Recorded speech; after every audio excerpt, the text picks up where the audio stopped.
Welcome to the video, everyone. We are going to be looking at 10 ways in which you can be more frugal, which will help save you money. And by the way, this is not just something that's applicable to poor people. When it comes to trying to be more frugal to save money, this is applicable to everyone. Okay, the first way you can be more frugal is just because you have more money doesn't mean that you should spend it. For example, someone who gets a pay raise at their job or a bonus at work may be tempted to want to spend that money right away. People who get more money tend to want to immediately upgrade their spending after they just got a pay upgrade. So pretty much if you have that mindset of, I'm going to just spend more money every time I make more money in life, your pay raise or bonus or whatever it was is just going to be canceled out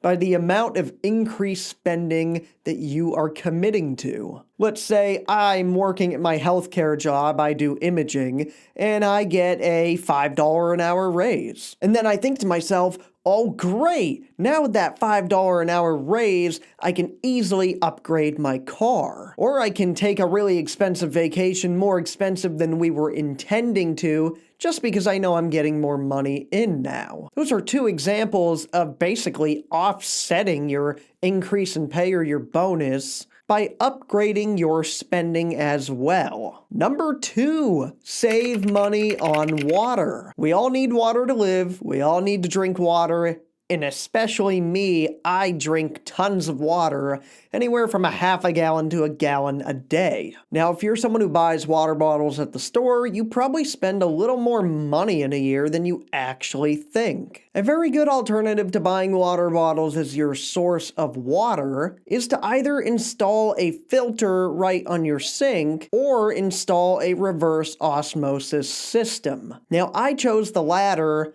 and I installed it myself, and it saves us a ton of money on water, and the water tastes really good. Hey, and plus you get to avoid having to lug those big cases of water in because it's just right there at your sink. Now this gets me into tip number 3, and that's do your own maintenance. I was just telling you guys about how I installed my own RO, or reverse osmosis system, under my sink. I also do my own oil changes. I also maintain my own AC system. I also built this very office that I'm recording this video inside of. And I'm building a shed in my backyard right now. All of these things that I did myself have saved me literally thousands upon thousands of dollars. And guess what? I'm no expert. I just use the resources that are available to me. I watched YouTube videos to learn how to do all of these things. So use the resources available to you because you don't need to be some maintenance expert to do any of these things. I mean, look at me. Do I look like a guy that does maintenance? No. In fact, I have very soft skin. So when I do these things, I tend to get cuts and bruises and get banged up pretty bad. The point is, if you're willing to put a little effort in and just use the resources available to you, such as on YouTube, you can learn to do these maintenance type things yourself and save you lots of money. Number 4. For your next phone, consider buying a mid-grade phone. Now, I know a lot of people that need to upgrade their phone every year and get the top-tier elite phone that costs well over $1,000. However, I must say that the phone game has really changed a lot. Just in case anyone has not noticed, mid-grade phones way back then used to kind of stink. But these days, they're actually really good. And what tends to happen these days when you buy a mid-grade phone, they tend to have the same processing chip from last year's flagship phone. So you typically still get a very powerful phone in a mid-range phone these days. I have the Google Pixel 5a, which of course is the mid-range version of their flagship Pixel phone. I've been doing this for quite a few years now where I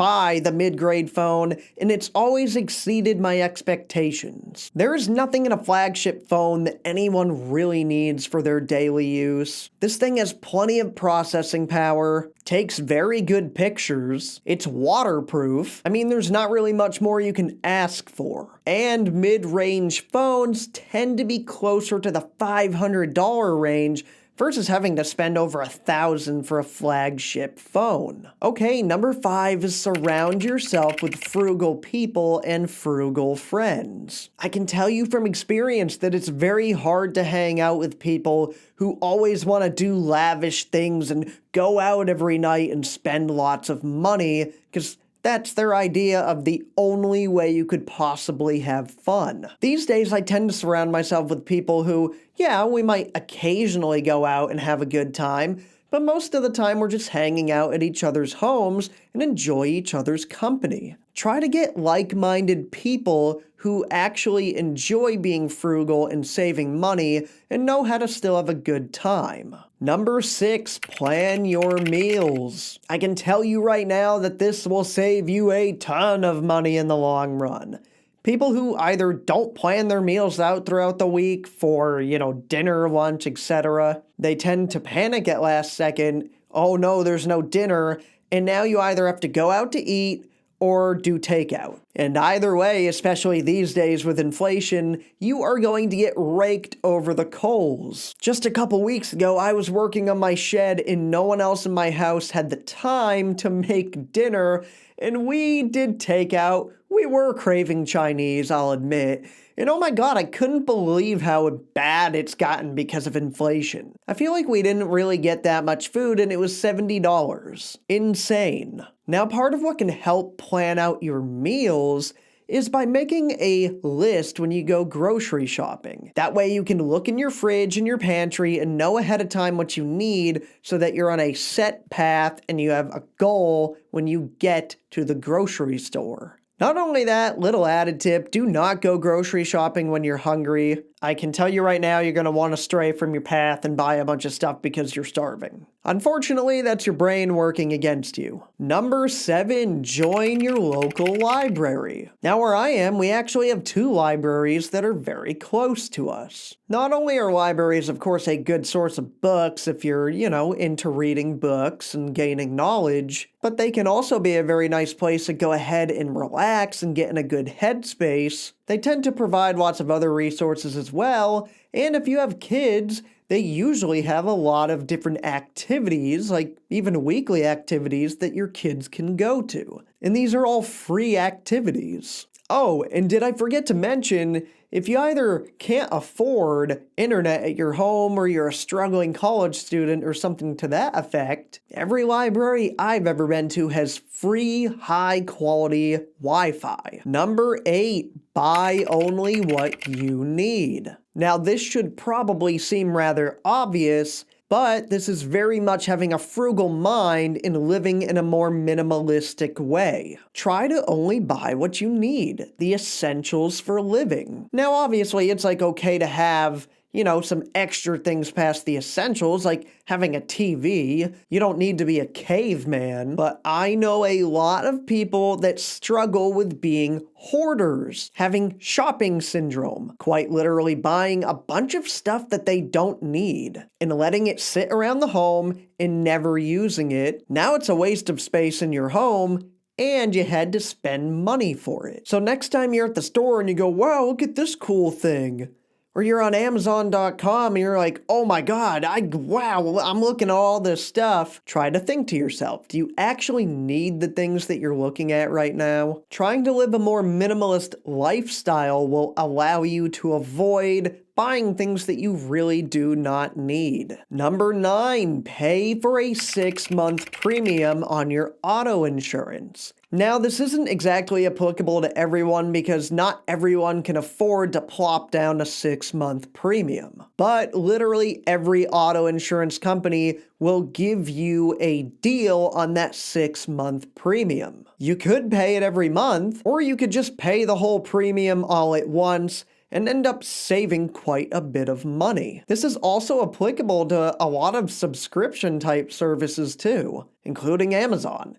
Subscription services that'll allow you to pay the full amount right up front and get a deal for doing so. Okay, last but not least, number 10, track your expenses. Now, there are actually apps that can help you do this. However, I personally just like doing this on my own. I like to look at my bank statements and my credit card statements. Most people don't look at these statements at all. If you track your expenses and look at your different statements and all the stuff you bought, chances are you may be able to identify things you're buying that you really don't need and you can eliminate from your monthly expenses. Well, okay, everyone, that wraps up the 10 tips I have on being more frugal. And remember, being frugal is applicable to everyone. I hope this video helped on giving you a better mindset for being more frugal, and I'll see you guys in the next one. Thanks for watching.